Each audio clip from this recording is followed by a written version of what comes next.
22 décembre 2020, honorable Ossefolia Pwanda Christophe. Merci, monsieur le président. L'attention perceptive, nous avons donc reconnu l'honorable Guy Manara, président du groupe parlementaire PPRD, qui n'a pas su retenir ses émotions et a voulu intervenir. Cette session extraordinaire a été due. Chers collègues, chacun regagne sa place, s'il vous plaît. S'il vous plaît, chacun regagne sa place.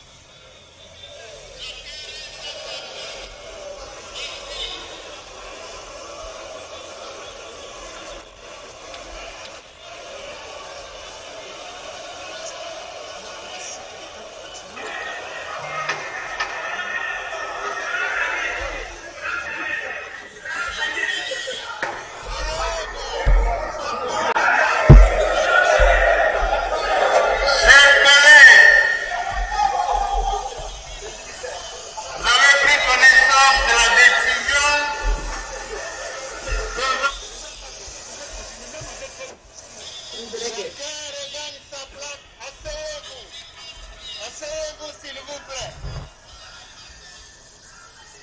Asseyez-vous, s'il vous plaît, collègues.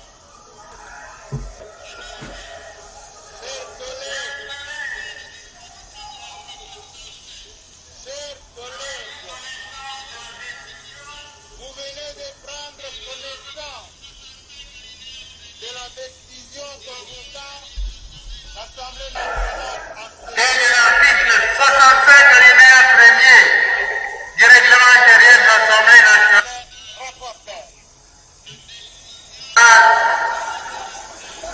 J'ai signé après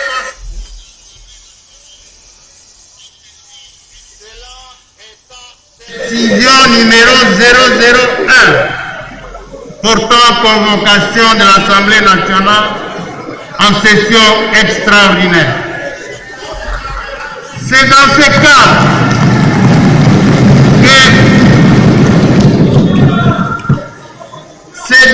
cadre que nous nous retrouvons aujourd'hui dans cet hémicycle en vue de l'ouverture de la dite session. Honorables députés, chers collègues, il vous souviendra qu'en date du mardi 8 décembre 2020, il a été procédé à l'installation du bureau d'âge, conformément au prescrit de l'article 31 de notre règlement intérieur, au fin de présider la séance plénière consacrée à l'examen des pétitions initiées à charge de 6 membres du bureau de notre Chambre. L'adoption par l'Assemblée plénière de ces pétitions au cours de sa séance du jeudi 10 décembre 2020 avait abouti à la déchéance de 5 membres du bureau sur les 6 concernés. Cette déchéance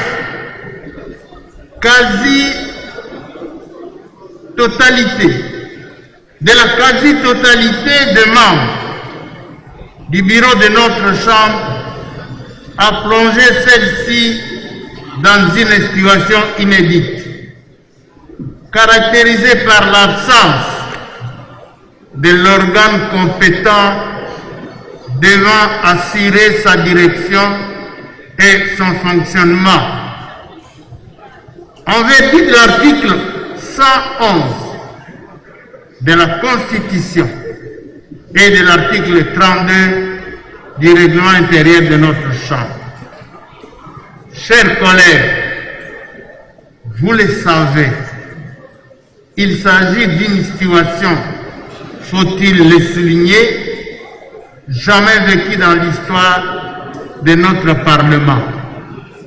Car non prévue malheureusement ni par la Constitution, ni par le règlement intérieur de notre Chambre, plaçant ainsi votre bureau d'âge dans une position de fonctionnaire de fait. Pour pallier à cette difficulté que chacun qualifiait d'impasse et en vertu du principe de la continuité des services publics, votre bureau d'âge a introduit auprès de la Cour constitutionnelle une requête tendant à obtenir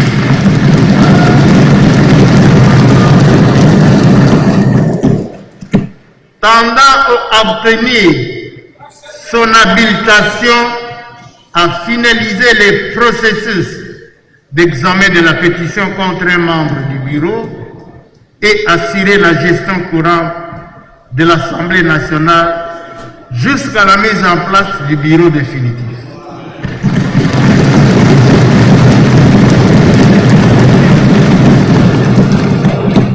À ce sujet, s'agissant dans le cadre de son pouvoir régulateur de la vie politique, la Cour constitutionnelle, par son arrêt Constitution 1438, rendu le 15 décembre 2020, a prorogé le mandat du bureau d'âge, tout en l'habilitant à gérer les affaires courantes de l'Assemblée nationale et à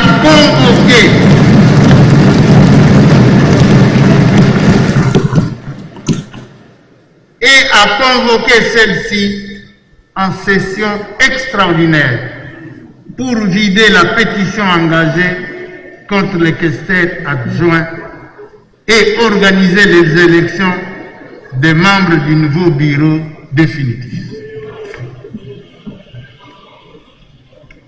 Honorables députés, chers collègues, l'arrêt si haut rappelé a tranché et a mis fin au débat sur la légitimité de la prorogation du mandat de votre bureau d'âge et justifie la convocation de la session extraordinaire qui s'ouvre ce jour.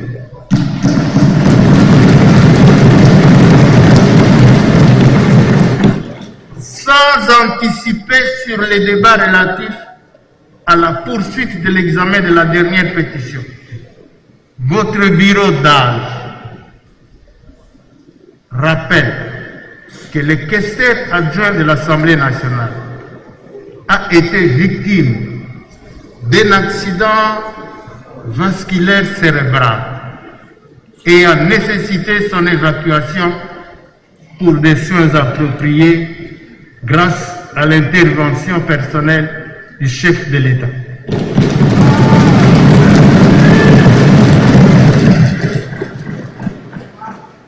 Quant à l'élection et l'installation de ces derniers, elles auront lieu selon un calendrier qui sera rendu public très prochainement.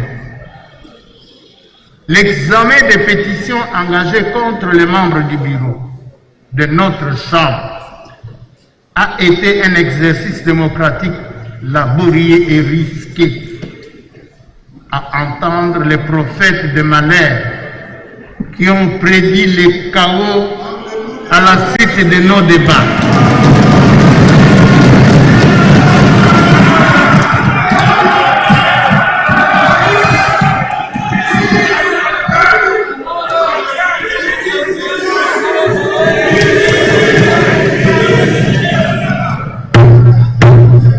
Aujourd'hui, nous devons rendre grâce à Dieu, car tout s'est déroulé et s'est terminé dans un climat de paix et de sérénité. L'ambiance sereine qui a caractérisé nos débats à ce sujet témoigne de la maturité politique, de l'esprit patriotique, du degré élevé de tolérance politique de tous les honorables députés que vous êtes.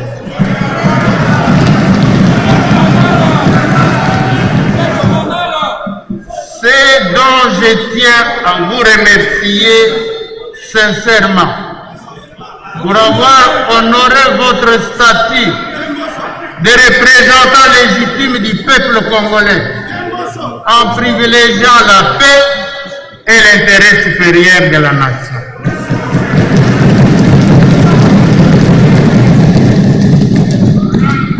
Honorables députés et chers collègues, je vous exhorte à préserver le même état d'esprit de paix, de justice, de respect mutuel et de tolérance politique au cours de la présente session. Cependant, il convient de préciser que la nécessité de la mise en application des dispositions des articles 26, 27, 28 et 29 du règlement intérieur de notre institution requiert une vérification préalable de la configuration politique de l'Assemblée nationale à la suite de la rupture de la coalition CACH-FCC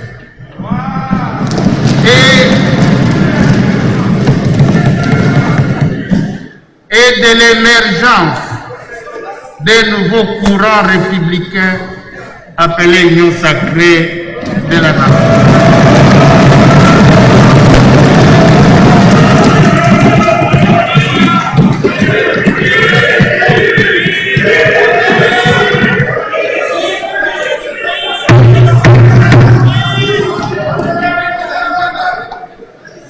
Chers collègues, à cet effet, le bureau d'âge s'engage à collaborer à cette vérification en toute équité et en toute transparence avec le concours des familles politiques, de tous les honorables députés, leurs partis politiques et regroupements politiques, ainsi que les groupes parlementaires.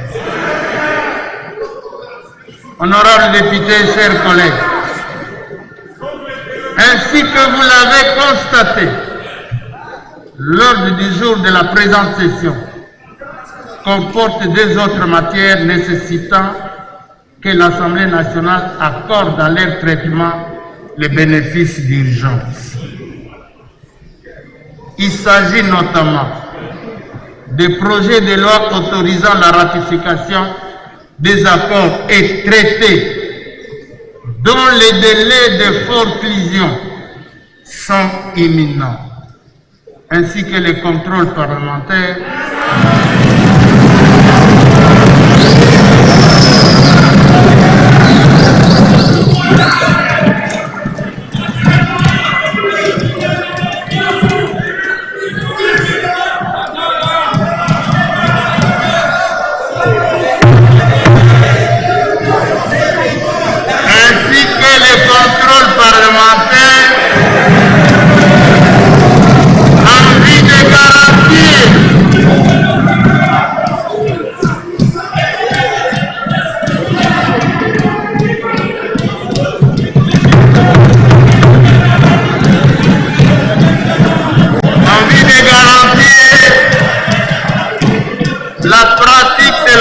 gouvernance. Honorables députés, chers collègues, avant de terminer ce petit mot, votre bureau d'âge a la profonde douleur de vous informer du décès de nos collègues, les honorables députés nationaux Iseke Manga, René et Kapoyo Mutombo Aklom Baudouin, élus respectivement des circonscriptions électorales de Befale dans la province de la Chuapa et de Kapanga dans la province de Lualaba.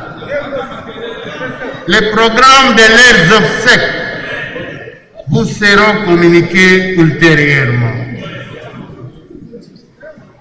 Je vous informe en même temps si nous sommes venus en retard parce que une des cliniques nous obligeait de transférer l'un du corps de nos collègues et nous étions occupés à préparer ce transfert. Par ailleurs, notre pays a encore connu au début de cette année des actes de barbarie innommables et de graves exécutions dont sont victimes nos populations de Beni, Butembo, Rutshuru, Masisi et Walikale. Les auteurs de ces actes odieux s'attaquent non seulement aux éléments de nos forces armées et des services de sécurité chargés des opérations dans ces parties du territoire national, mais également aux populations civiles. Dans ces malheurs qui frappent notre pays, nous déplorons aussi les naufrages sur le lac Albert d'une embarcation au bord de laquelle s'est trouvé bon nombre de nos compatriotes qui ont succombé par noyade.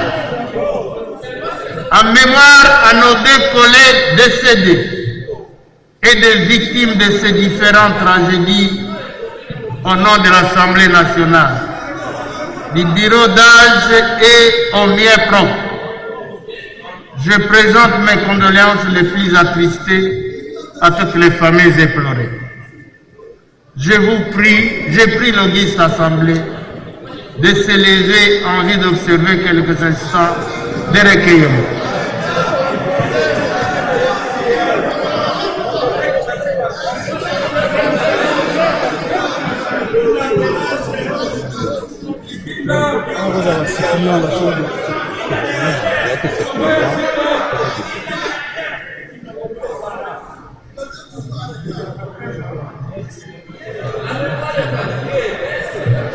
Alors, j'en profite également pour vous informer que notre collègue Eve Bazaïba venait également de perdre son mari. Je vous remercie et je vous prie de vous asseoir. Honorables députés, chers collègues, l'Assemblée nationale s'engage à soutenir le chef de l'État. Le gouvernement de la République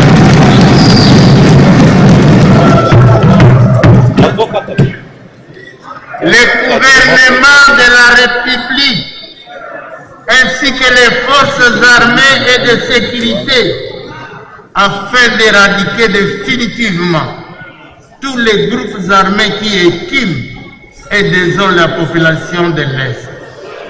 Ces forces négatives troublent la coexistence pacifique, notamment à Beni, à Butembo, à Rutshuru, à Masisi et à Walikale. Anituri, oui, collègues. Je ne peux m'empêcher de vous rappeler que l'année 2020 finissant a été marquée par la pandémie Covid-19 qui a paralysé beaucoup de secteurs de la vie socio-économique de la planète entière et de notre pays. La République démocratique du Congo, notre pays, n'a pas été épargnée. Et parmi ces victimes de cette pandémie, nous comptons aussi les honorables députés et nos chers collègues. La présente session intervient dans des circonstances sanitaires particulières, marquées par la recrudescence d'une nouvelle vague de cette pandémie, plus virulente et plus dévastatrice que la première. À cela s'ajoutent de nouvelles souches mutantes encore plus contaminantes. Grâce aux mesures prises par le président de la République, chef de l'État, son Excellence Félix-Antoine Tshisekedi Tshilombo, les taux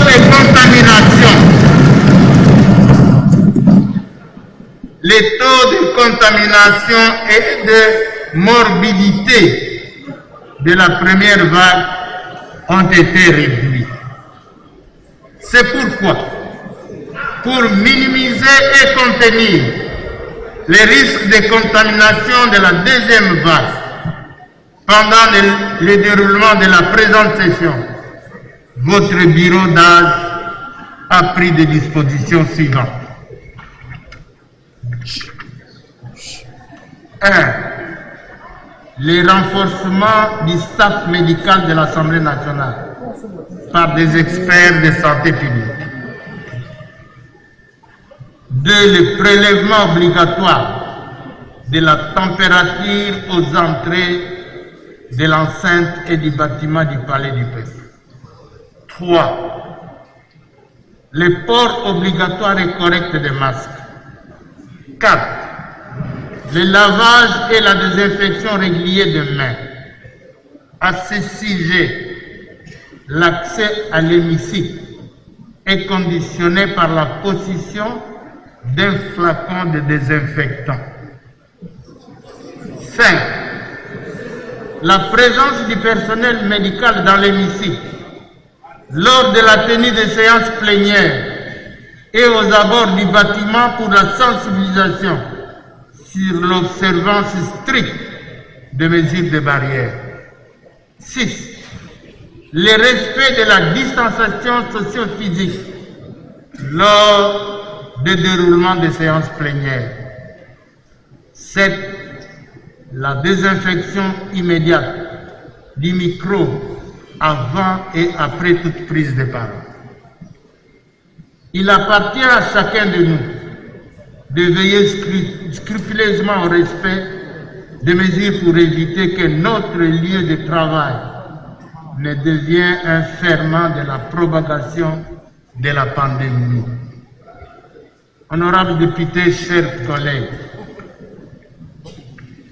je vous exhorte à la tolérance et à la juste mesure à tout moment, valeur cardinale dont la mise en œuvre va aider la nation et notre chambre à avancer dans la concorde. Honorables députés, chers collègues, sur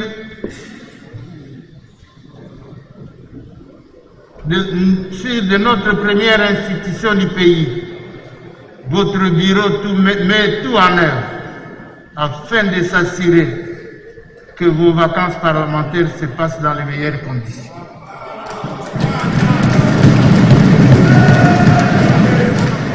Enfin, je souhaite à tous et à chacun une bonne et heureuse année 2021.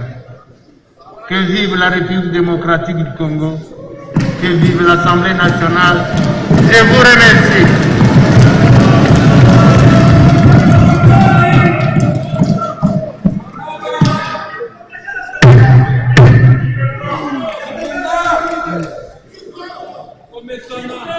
Chers collègues, l'ordre du jour de la présente séance étant épuisé, cette séance est donc levée.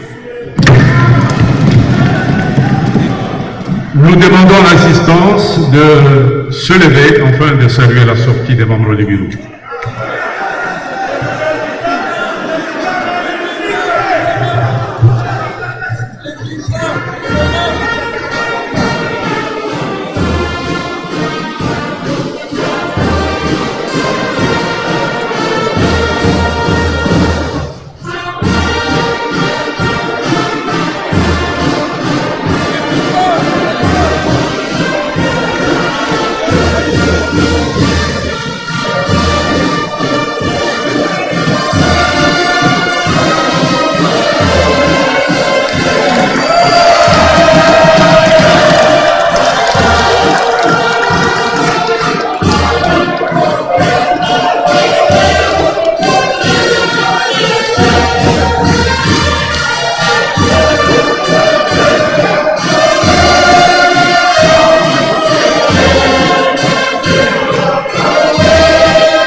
Malade.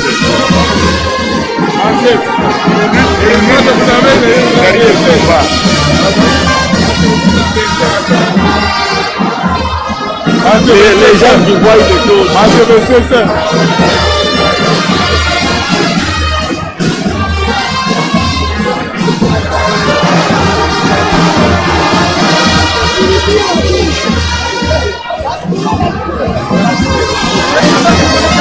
Daddy!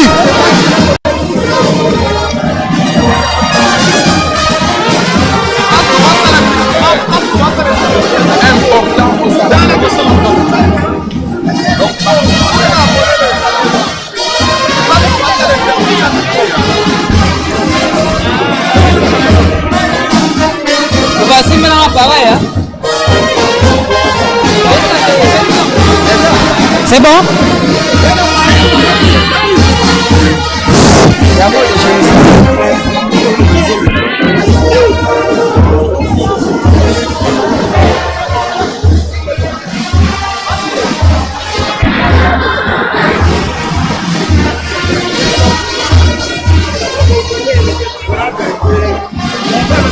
Il n'y a pas de solution.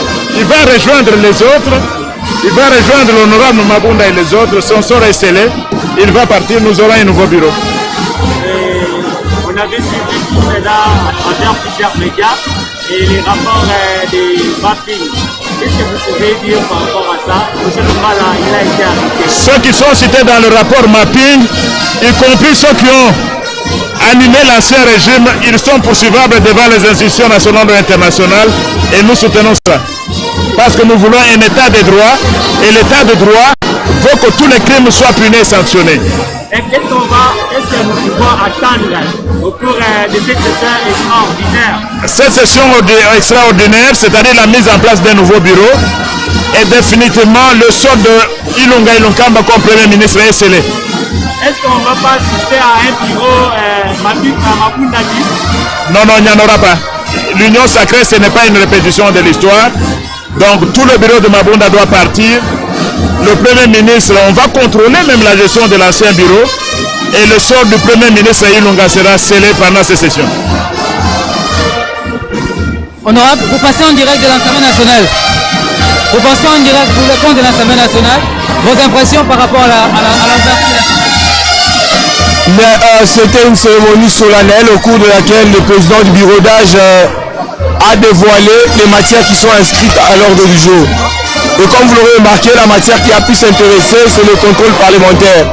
Il y a eu opposition dans le sens d'une brisure.